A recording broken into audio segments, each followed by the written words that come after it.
Pemirsa, tingginya perbandingan pasien yang meninggal akibat corona dengan kasus positif COVID-19 di Indonesia menjadi pertanyaan sejumlah pihak. Dari 579 kasus positif, terdapat 49 pasien yang meninggal akibat corona.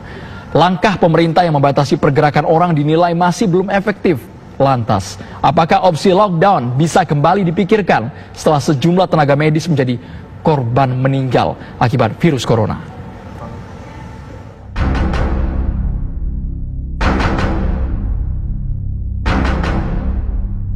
Indonesia menjadi salah satu negara yang memiliki perbandingan tertinggi dalam angka kematian dengan jumlah kasus positif COVID-19 atau case fatality rate.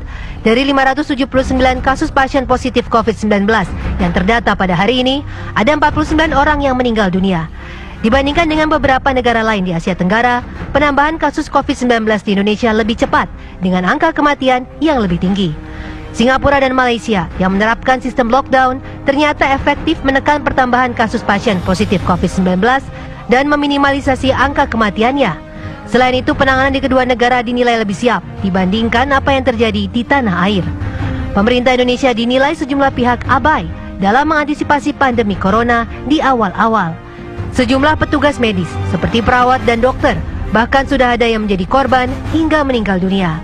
Sementara itu, perawatan medis untuk para petugas yang berada di garda terdepan minim serta sulit untuk didapatkan. Belum lagi masalah masker, cairan pencuci tangan, dan desinfektan yang semakin langka di pasaran dengan harga yang sudah tidak masuk akal. Lantas, apa sebenarnya yang menjadi penyebab tingginya perbandingan angka kematian dengan kasus positif COVID-19 yang terjadi di Indonesia? Langkah apa yang seharusnya dilakukan pemerintah untuk menekan terus bertambahnya pasien COVID-19?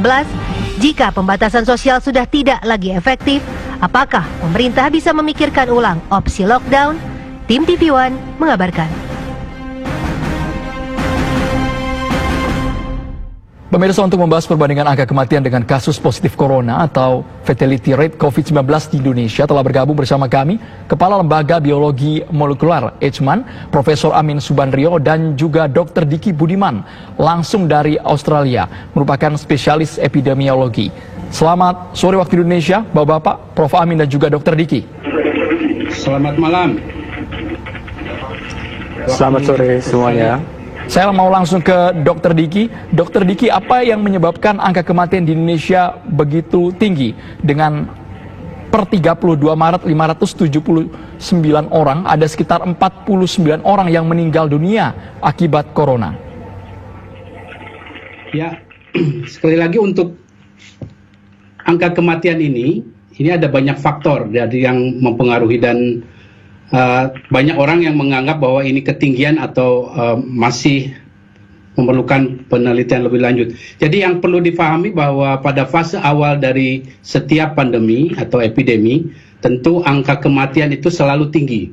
Karena apa? Karena di sini tentu belum banyak angka kasus temuan dari pasien atau tersangka yang kita testing.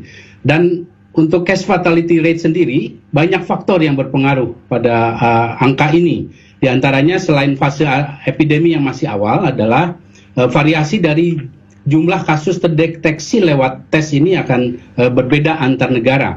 Jadi itu yang kedua. Yang ketiga adalah seleksi bias. Seleksi bias ini terjadi misalnya ketika dilakukan tes, memang orang itu sudah dalam keadaan risiko. Tentu akhirnya angka tesnya akan positif dan dia ternyata dalam kondisi atau status yang berat sehingga menyebabkan kematian.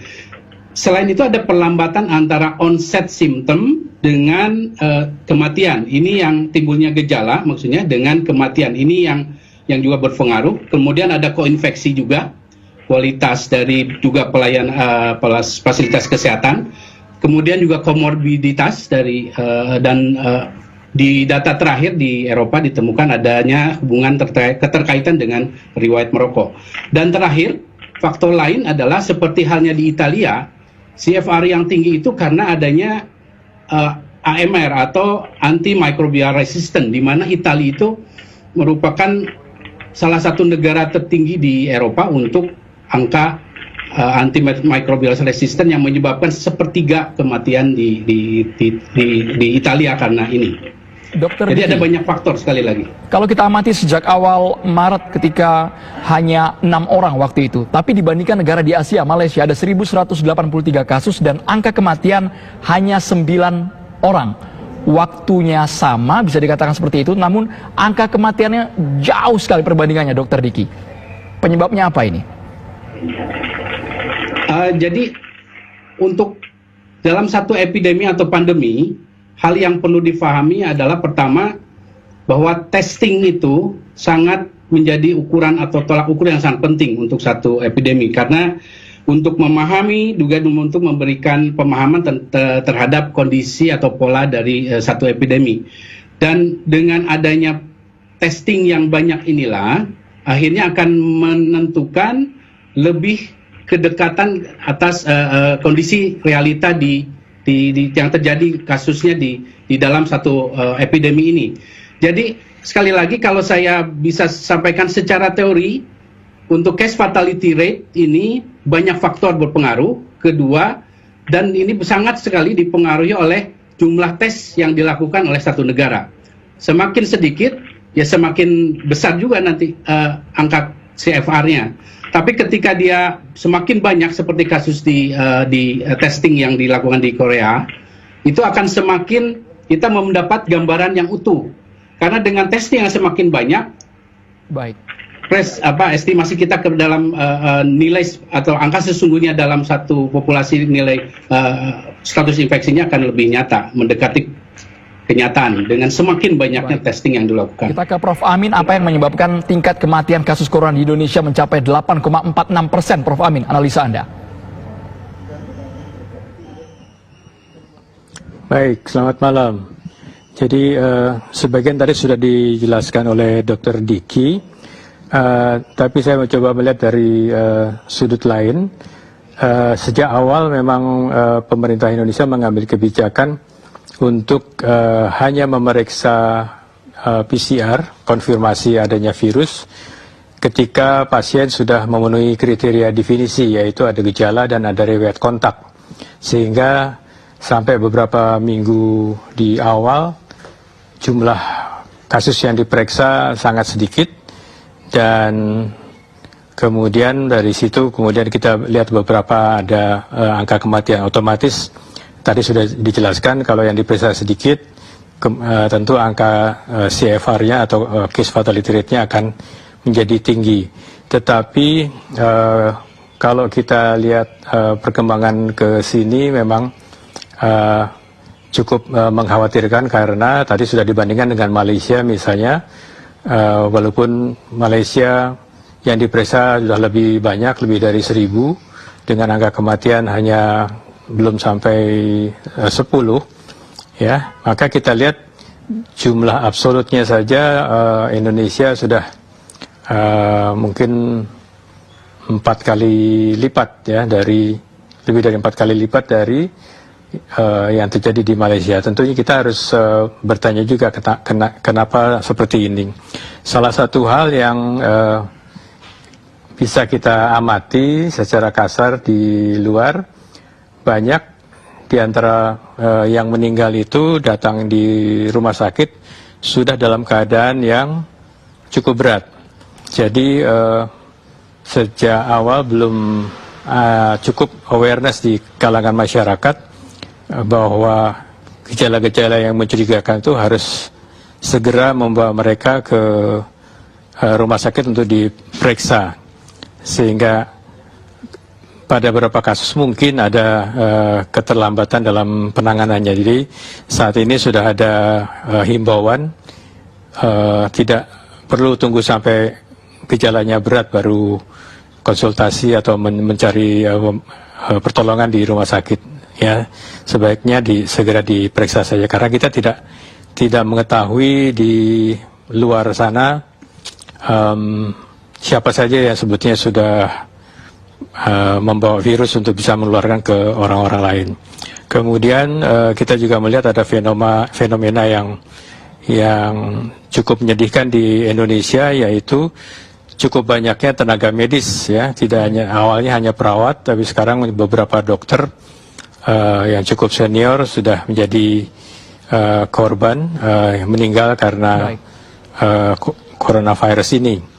Dan dari informasi yang diperoleh itu sebagian besar juga karena pada awalnya mereka tidak mengetahui bahwa pasien itu sebetulnya pasien yang menderita SARS coronavirus 2, sehingga karena refleksnya mungkin ya untuk mendahulukan membantu pasiennya, kehati-hatian itu menjadi agak terlupakan karena memang mereka tidak mengetahui. Baik. Nah sekarang prosedur di rumah sakit sudah berubah, di mana mereka harus dilengkapi dengan APD sejak awal. Begitu ketemu dengan pasien, mereka harus melindungi dirinya dari mulai menjaga jarak dan sebagainya. Jadi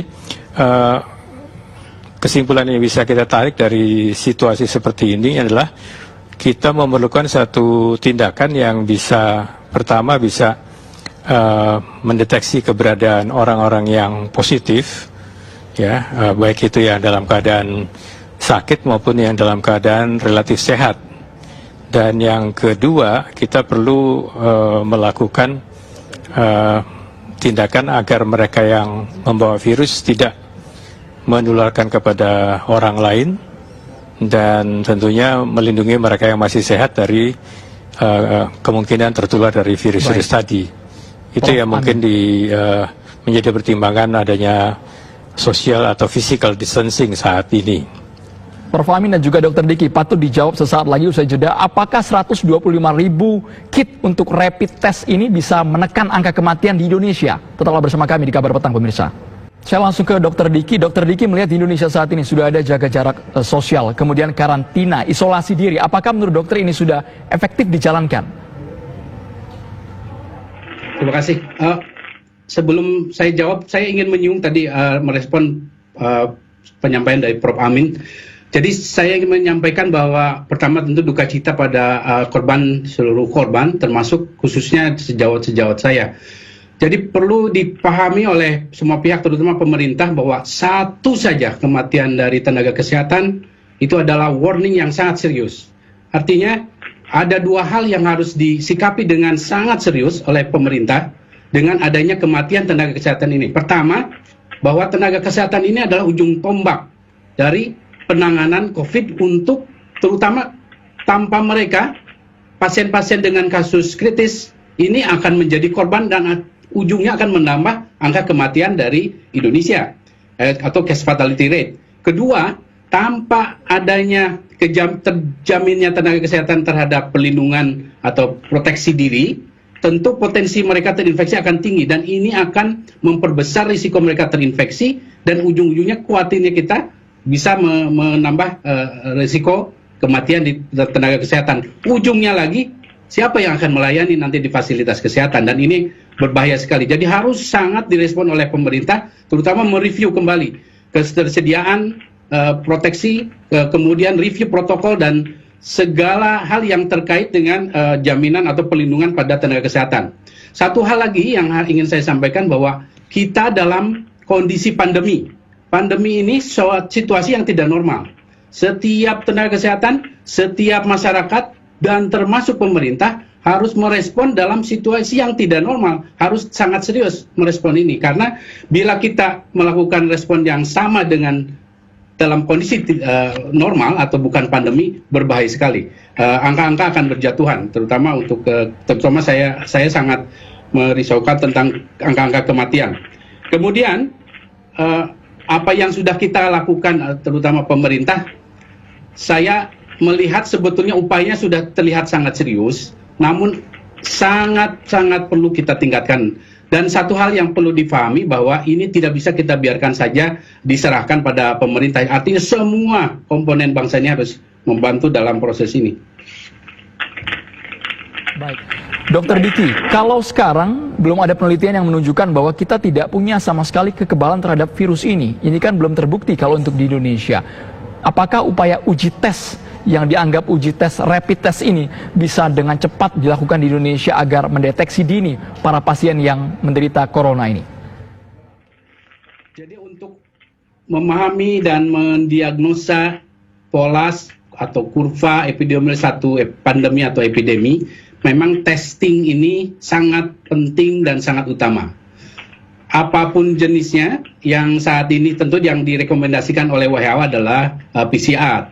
Nah, saat ini yang dibeli tentu nanti Prof. Amin lebih kompeten menjawab ini dalam kaitan ini. Tapi dari sudut saya sebagai epidemiologi, yang sangat penting dan harus diperhatikan adalah bahwa pertama, tes itu harus akurat.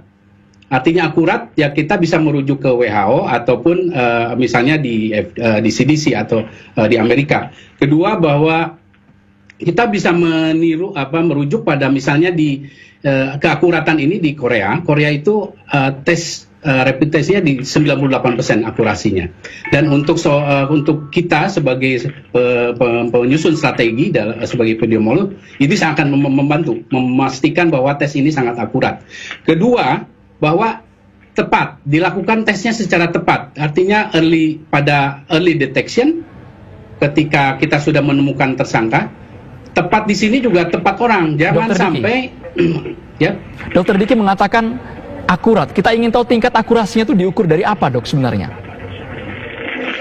Mungkin kalau untuk akurasi, saya kira Prof. Amin lebih tepat menjawab ini, tapi karena saya bukan klinisi, nanti mungkin Prof. Amin akan menambahkan, tapi saya izin saya tambahkan dua lagi.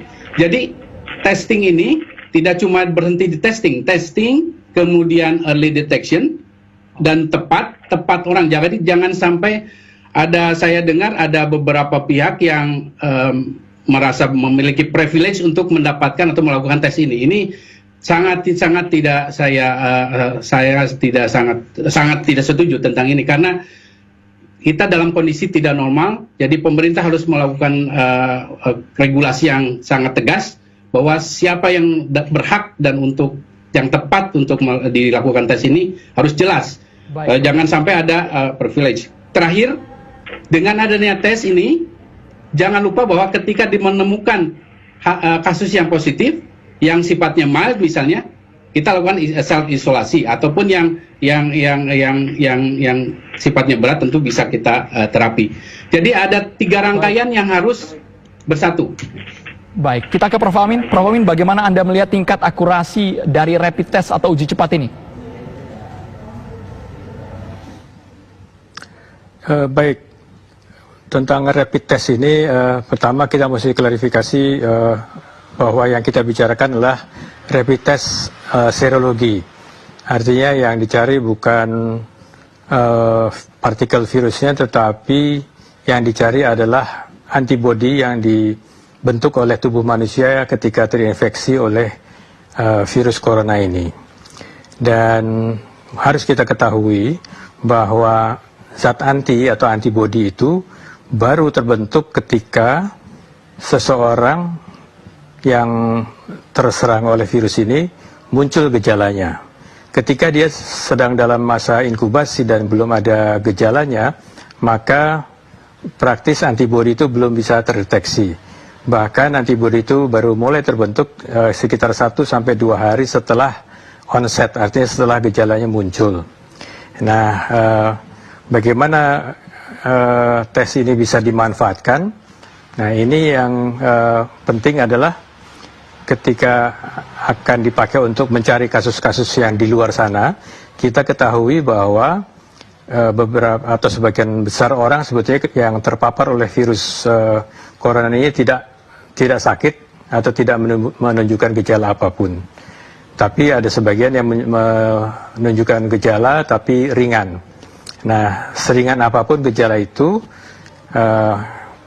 pasti akan membangkitkan respon imun di tubuh manusia. Nah, jadi rapid test ini memang dipakai untuk mencari di masyarakat sekitar yang belum merasa ada gejala berat, yang belum merasa perlu ke rumah sakit, tapi sebetulnya sudah ada gejala awal, walaupun itu tidak spesifik. Nah, tes ini kita sebut harusnya memiliki sensitivitas yang tinggi, artinya dia bisa mendeteksi semua orang yang positif. Tetapi dengan konsekuensi beberapa orang yang tidak terinfeksi SARS coronavirus 2 juga akan tertangkap gitu. Baik. Nah, Prof. itu Amin. dengan sensitivitas yang tinggi. Ini harus ya. Baik, Prof. Amin, uji Saya tes kan berbicara dengan dugaan kasus. Menurut Prof. Amin, siapa yang harusnya menjadi prioritas terlebih dahulu untuk dites rapid ini? Ya, karena ini tujuannya adalah untuk mencari kasus di masyarakat luas, siapa saja yang kemungkinan besar membawa virus. Ya, artinya sudah terinfeksi oleh, terpapar oleh virus dan mulai terinfeksi. Tadi saya sudah sebutkan, yang dapat memberikan hasil positif adalah mereka yang mulai menunjukkan gejala. Ya, jadi dalam hal ini kita harus menurunkan standarnya. Tidak perlu mencari-cari riwayat kontaknya, tapi begitu dia ada gejala yang mencurigakan, itu harus dites. Nah, di Cina juga dilakukan seperti itu. Misal contohnya, mereka melakukan screening di masyarakat luas yang tidak sakit, berapa ribu orang diperiksa, dan ditemukan sekitar 0,14% ternyata positif. Baik, Prof. Amin, dijawab usai kumandang azan maghrib untuk wilayah DKI Jakarta dan sekitar yang berikut ini, bagaimana opsi yang harus diambil oleh pemerintah, pemirsa. Kita dengarkan terlebih dahulu kumandang azan maghrib. Karena pemirsa, langsung ke Prof. Amin, pernah mengatakan bahwa sekarang belum masuk puncak fase kasus corona di Indonesia. Apa upaya pemerintah untuk membendung hal itu, Prof. Amin? Ya, terima kasih. Beberapa kali memang saya pernah menyampaikan bahwa kita masih dalam fase menanjak, dan upaya untuk mencegah percepatan itu adalah pertama dengan upaya secepat mungkin mendeteksi mereka-mereka yang membawa virusnya, sehingga mencegah mereka menjadi sumber penularan dan mencegah orang lain untuk tidak tertular. Nah, itu diperlukan satu tentu active case finding. Orang-orang yang memang membawa itu harus dicari, dan kita harus memiliki satu tools yang baik, yang memiliki sensitivitas yang tinggi.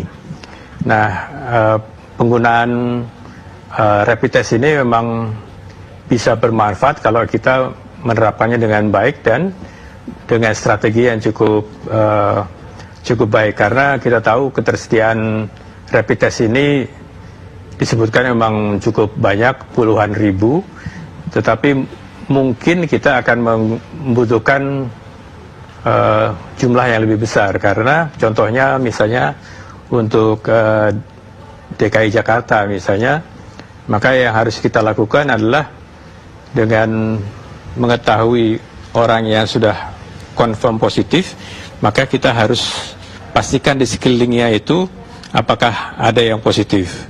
Begitu seterusnya. Jadi setiap ada kasus baru, kita cari terus di sekelilingnya mana yang sudah positif. Hanya kita perlu mengetahui kelebihan dan keterbatasan dari uji rapid test ini. Ya, uji rapid test ini memerlukan ketelitian yang tinggi, ya. Jadi sensitivitas yang tinggi dan juga spesifikasi yang tinggi, harusnya di atas 90% idealnya. Baik, Prof. Amin. Ya. Terima kasih Profesor Amin Subandrio dan juga Dr. Diki Budiman langsung dari Australia sudah bergabung di Dialog Kabar Petang.